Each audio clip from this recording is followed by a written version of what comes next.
There's only one problem with this analysis, which is that despite what Putin says, Russia does not have an existential interest in this war. Ukraine does. Russia doesn't. Welcome to Global Dispatches, a podcast for the foreign policy and global development communities and anyone who wants a deeper understanding of what is driving events in the world today. I'm your host, Mark Leon Goldberg. I am a veteran international affairs journalist and the editor of UN Dispatch. Enjoy the show.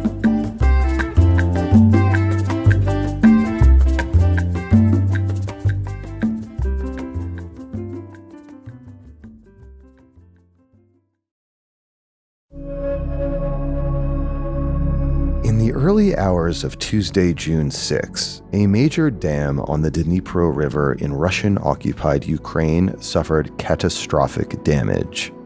Floodwaters are now rushing downstream and sending tens of thousands of people fleeing.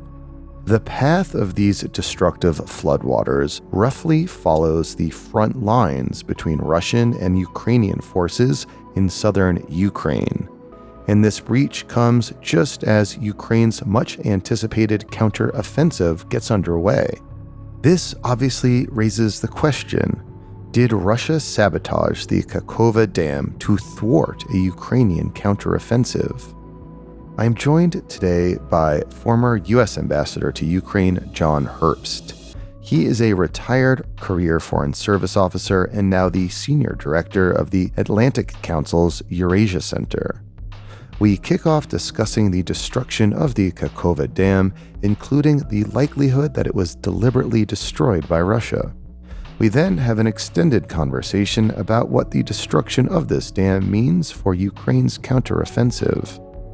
On the very same day as the dam's breach, John Herbst and his Atlantic Council colleague Dan Fried published an op-ed in the Washington Post arguing that a Ukrainian counteroffensive along the now flooded southern front would be the surest way to secure a Ukrainian victory. Specifically, they contend that a counteroffensive that seeks to recapture Crimea would accelerate the end of the conflict in Ukraine's favor.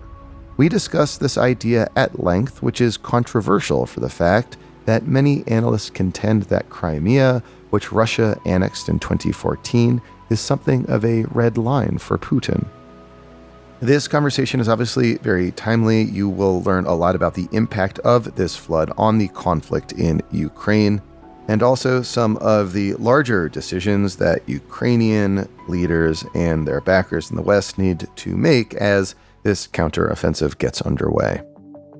And a reminder that we're in the midst of a fundraising drive. Please do take a moment and support the show with a recurring monthly contribution to help us keep on bringing you Global Dispatches twice a week, every week, indefinitely. There are 3 ways you could support the show. If you are listening to me now on Apple Podcasts, you can subscribe to the show with just a few taps of your finger. If you are on our email distribution list, you can commit to a monthly recurring contribution directly in the Substack platform. Otherwise, you can go to patreon.com/Global Dispatches and make a contribution from there. I am platform neutral. Whatever is easiest for you is what you should do. And thank you. Thank you so much for helping us put together this show week in and week out. It makes a difference. Now here is my conversation with John Herbst, former U.S. Ambassador to Ukraine and currently the Senior Director of the Eurasia Center at the Atlantic Council.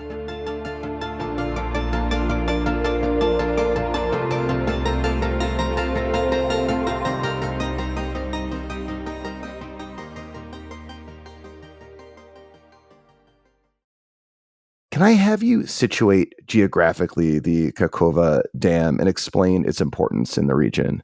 Well, it's on the Dnipro River, and it's in the south of Ukraine, and it's been under Russian control since early in their big offensive, which started on February 24 of last year. Could I just have you elaborate further and explain its connection to the Zaporozhye nuclear power plant? My understanding is that a key reservoir, a pond that serves as a cooling mechanism, is impacted potentially by the leakage of this dam downstream. Well, that's correct. Nuclear power plants need lots of water to keep the reactors and the nuclear material below a certain temperature. Above that temperature, it's dangerous. So that dam regulated water flow, which supplies the nuclear reactor. So this will make the maintenance of the reactor more difficult, not impossible, but more difficult. So this is one of many features or impacts of this explosion. And downstream from the explosion of the dam, like what have we seen thus far? Well, you've seen flooding in towns nearby. You've seen people have to evacuate. And of course, suddenly you have a kind of lake which may disappear over time, and you'll have soggy ground which will disappear, but over a much longer time. And this is an area which possibly could have been and may still be in contention as Ukraine has just begun its counteroffensive. And my understanding also is that the major city of Kherson is impacted because it lies downstream from this dam, which is now swelling. Do we know anything thus far about what's happening in Kherson? No, but this will create a water supply problem for the entire downstream area, which includes, a city, the city of Kherson. So it's certainly a problem in many respects. And another aspect of this problem, they say that water is seriously polluted, and so this creates an environmental problem as well. I also saw that the United Nations earlier today warned that mines and unexploded ordnance might be kind of flowing freely, willy nilly, because of this dam burst. Yes, and it's also true, though, that the deluge is covering fields which were probably mined by the Russians, who are concerned about this Ukrainian counteroffensive, have been concerned about it for 6 or so months now. So, we don't have any definitive sense of how or why or who caused this damage at the dam. Do you have a sense, like, what would you speculate happened with the dam? Well, a cui bono analysis, who benefits, would point the finger at the Russians because this dam will seriously complicate Ukraine's plans for a counteroffensive in the south. And while I've not predicted that Ukraine was definitely going to head in south, certainly heading towards the Sea of Azov, towards the coast, is strategically the best thing Ukraine can do if, in fact, they can achieve success heading south.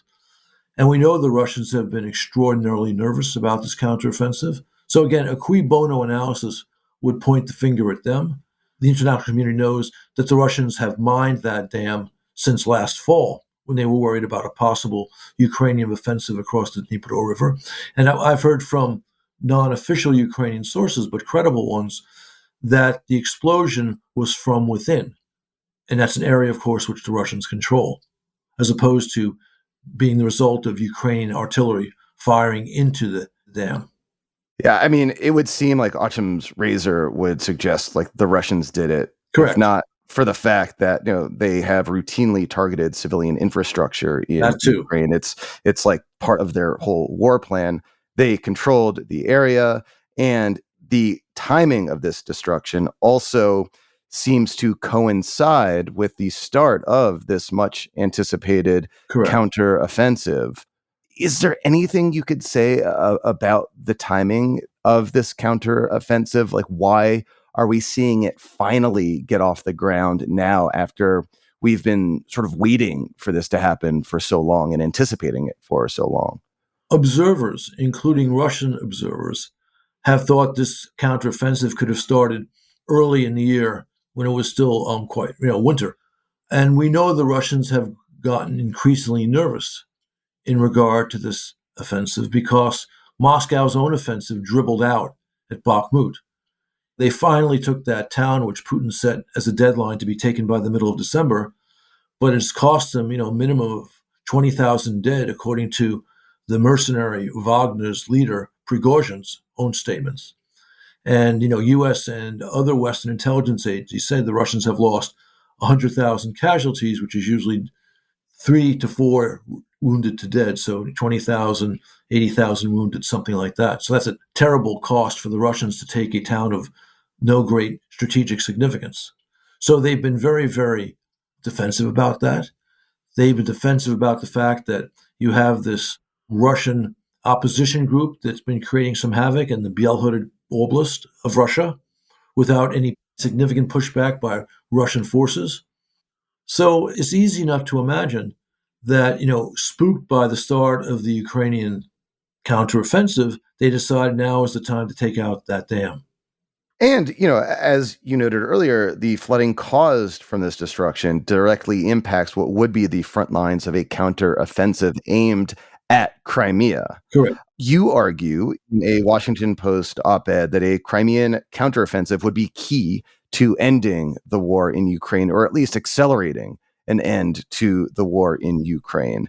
Before we get into the meat and the crux of that argument, I do want to have you address a concern that other observers have leveled consistently since the start of this conflict, that Crimea is like a red line for Putin, that for historic and cultural reasons, Russians and Putin himself consider Crimea to be inviolable Russian territory. And if Crimea is indeed attacked or it's potentially lost, that might cause Putin to escalate in pretty horrific ways, even potentially like nuclear escalation. Why do you dismiss that argument? Let's start with a very important baseline. Anytime you're dealing with an aggressive nuclear power, especially a nuclear power which is the peer in nuclear weapons of the United States, you have to consider the possible use of nuclear weapons very seriously. And, the United States has had a history of nuclear diplomacy going back to the late 40s. And we've always taken that into account as we've dealt with an aggressive Soviet Union and now an aggressive Russia. But nuclear practice, our own history, nuclear doctrine says it is a fool's position to let the other guy's nukes deter you from defending your interests. And sadly, that's what we've seen here. Contrary to Republican and Democrat administrations, Truman, Eisenhower, Kennedy, Johnson, Nixon, even Carter and Reagan, this administration talks about Russian nuclear threats and says we can't do certain things because the Russians might use nukes. That is unparalleled in American history. We have let Putin's frequent threats of using nukes deter us numerous times, and senior officials have said that. And we've also seen us cross Putin's alleged red lines without any mushroom clouds appearing on the horizon. And specifically, we've crossed Putin's red lines how? When first serious talk, came of Finland and Sweden joining NATO, the Russians said, this may require a nuclear response. We've heard several times, if you send X weapon systems, we have to escalate. So we've crossed, several Russian red lines. Yet we've been deterred on numerous occasions, whether it was establishing a free fly zone over Western Ukraine, whether it was using American ships or NATO ships for naval convoy to get out grain, whether it was sending HIMARS with a range of 85 kilometers, whether it was sending anti-ship missiles, whether it was sending F-16s. How many times has someone in the administration said, we can't do X because Putin may escalate, he may use weapons of mass destruction? And after saying no, no, no, no, we finally say yes. And again, no nukes. And so we've done this now with Crimea. While the Kremlin has been assiduous in what I call the ultimate psychological operation, the metaphor of Putin as the trapped rat in a corner who will inevitably strike out, as in go after you, despite the cost. This is a 20-year developed metaphor, actually 23 years developed metaphor.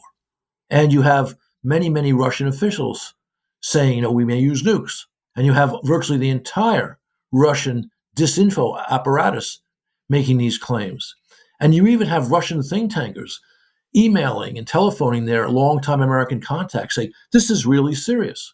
There's only one problem with this analysis, which is that despite what Putin says, Russia does not have an existential interest in this war. Ukraine does. Russia doesn't. When Russians had an existential interest in a war, World War II, Russians were rushing and other Soviets were rushing to the front to sign up. We now know what happened when Putin had his partial mobilization last fall.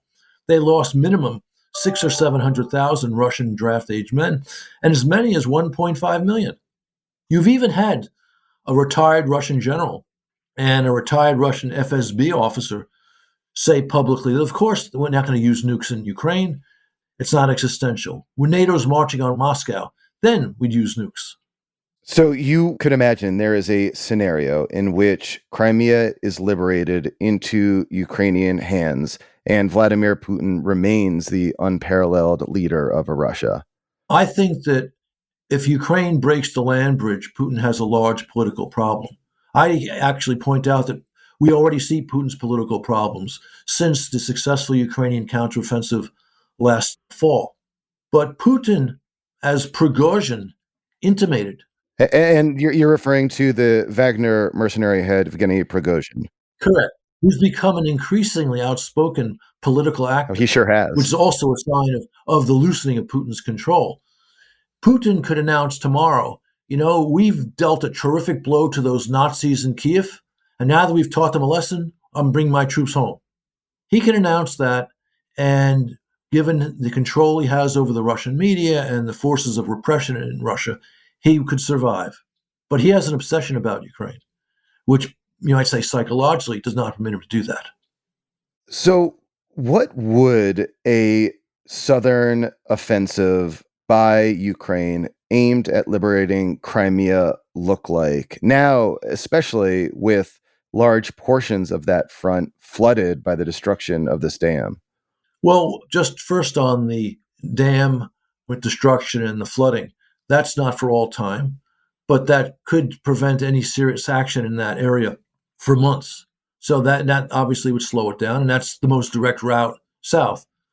I don't know where the Ukrainians are going to seriously strike. What we're seeing in the last couple of days are probes, not involving major forces. My personal view is they will take a hard look at the situation and decide where's the place they can most assuredly advance. If that's in the south, they'll take it, but if that's not in the south, they'll go somewhere else. But my point of view, and this is the point of view that Dan and I put in that column in the Washington Post, is that if Ukraine were able to break the supply route from Russia through Russian-occupied Donbass to Crimea, that would, one, force Russian soldiers in the south of mainland Ukraine, most likely to retreat to Crimea, although some might retreat to Russian-occupied Donbass. It would make it impossible to send supplies to Crimea on mainland Ukraine. If the Ukrainians also took out once and for all the Kerch Strait Bridge, which was hit, last fall. And this is the bridge connecting Russia proper to Crimea. Correct. Over the Straits of Kerch. Then Russia would be reduced only to naval supplies, which is a very expensive, and even the bridge cannot hold nearly the supplies that the land route does. So it will be extremely expensive and difficult for Putin to supply both his military and even his civilian infrastructure. The Russian people welcomed the seizure of Crimea in 2014 because Putin sold it to them as a costless victory. This would make that Russian occupation of Ukrainian Crimea extremely expensive, creating all sorts of problems in Russia.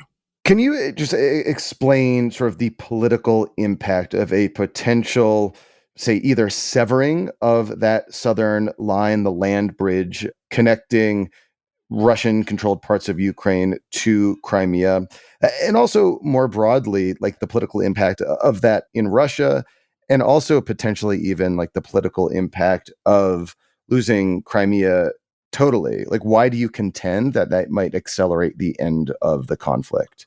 Well, Putin still believes, and this is absolutely extraordinary, that he can achieve his original goals of establishing effective political control over Ukraine. despite the numerous defeats he has suffered since the big invasion. This would make it pretty clear that that's just not a possibility anytime soon, within the foreseeable future.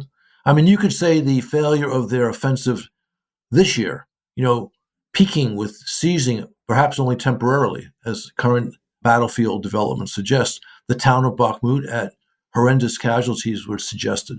But this would be a defeat that even Putin's vast information apparatus could not hide.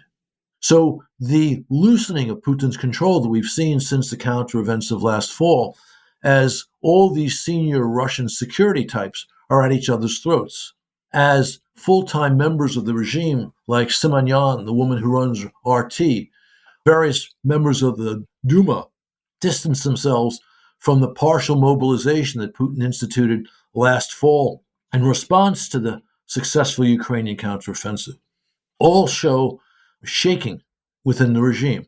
And Ukraine's success last year, which was major, would still pale behind breaking the land bridge to Crimea. And again, the smart move for Ukraine, but who am I to judge, or rather to give advice to a country facing a war of war crimes? But the smart move for them, to me, would be break the land bridge. You don't have to test the defenses of the isthmus connecting mainland Ukraine to Crimea, because the situation for the Russians in Crimea will grow very, very difficult and even desperate. So, in the coming weeks and months, as this counteroffensive gets off the ground, as it apparently has, what will you be looking towards to suggest to you how it might unfold? And are there any other potential Russian countermeasures that are particularly worrisome to you? Within like a day of this counteroffensive, we saw the probable Russian destruction of a major dam, displacing tens of thousands of people and destroying large swaths of the country. That's day one of the counteroffensive. What else might we expect in terms of Russia hitting back? It's really important, once there's the clear evidence of Russian culpability, that there'd be a strong response by the West, and hopefully even more than the West. Because a ho-hum response to this latest abomination would increase the odds of Moscow doing something nasty with the Sabotage reactor, which we know is a very large nuclear reactor, which would have serious consequences, obviously in Ukraine, also in nearby Russia, but also elsewhere in Europe, to the West. A smart Ukrainian suggested to me today that the blowing up of the dam also reflects recognition by Russian leadership that the people of Ukraine really have no interest in being under Putin's thumb. Obviously, they should have felt that before, and I think most of them did. Whether or not Putin was one of them is a different question. And lastly, in addition to any potential catastrophe at the Zaporizhzhia nuclear power plant that might be instigated by Russia in response to the Ukrainian counteroffensive, are there any other indicators, either in terms of like what's happening on the ground in Ukraine or more broadly diplomatically, that will suggest to you how this counteroffensive is faring? Are there any key inflection points coming up or indicators you'll be looking towards that will suggest to you how this may play out? As always, diplomacy is downstream from the battlefield. So what happens on the battlefield has a major and often direct impact on what is possible diplomatically. Only rarely does it work in the other direction. So we will know how the Ukrainians are faring, how the Russians are faring, by what we see on the battlefield. This is clearly the most publicly scrutinized war in history. So there's a wealth of information out there. And I'm a retired diplomat. I left State Department 13 years ago, so I don't have access to classified information. But especially now from social media, often of which you have, satellite imagery as well, commercial satellite imagery, you have a pretty good sense of what's going on. And that sense then conveys both onto the possibilities of a diplomatic solution, what a diplomatic solution might look like, but also it has political ramifications, especially in Russia or Ukraine too, as, again, Russian defeats on the battlefield lead to political problems for the regime. Ambassador Herbst, thank you so much for your time. You're welcome. Bye-bye.